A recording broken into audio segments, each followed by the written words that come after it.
To more breaking news, dozens of law enforcement units are all working a homicide in a standoff investigation in Fort Myers. They're working it on Towle Street. That's right off MLK Boulevard, just a few blocks from Dunbar High School. That's where we find 4 in Your Corner's Malcolm Johnson. He has the latest from the scene. Malcolm? Yeah, Chris and Jane, as you said, active death investigation playing out here on Towle Street. This is right in the Dunbar community. Joining me right now, I've got Jay Rodriguez with the Fort Myers Police Department. Jay, we appreciate you joining us here this morning. Just kind of walk viewers through in a condensed version of what took place here this morning. So we got a call about a disturbance at this residence. When the officers arrived on scene, they encountered a male suspect.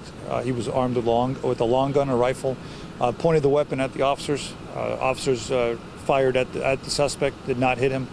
The suspect retreated behind the house, came back around, still with the long gun, still pointing at officers. We set up a perimeter. We entered a negotiation phase.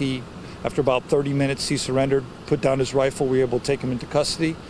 We were then able to go inside the house, and then we did find our female victim there. Unfortunately, it was too late for any help for her, and she was deceased on scene.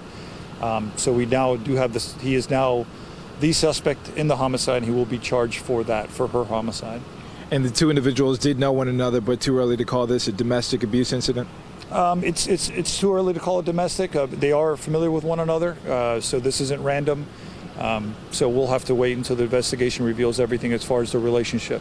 All right. Thank you, Jay. You're welcome. I appreciate it. Okay, guys. All right. And one other thing that we want to add, Chris and Jane, before we send it back to you guys, it sounds like this is an isolated incident. You just heard from Jay Rodriguez, so the community at large is not any danger. But things have been active here in Dunbar as Marvin Peacock, Sunday night, just after 7 o'clock, shot dead. And that is something that people in this community are still ailing about. And now you have this individual who has lost their life as well. Her name has not yet been confirmed. We'll send it back to you. We're live this morning reporting in Fort Myers. I'm Malcolm Johnson, Fox 4 in your corner. Malcolm, thank you. I want to tell you about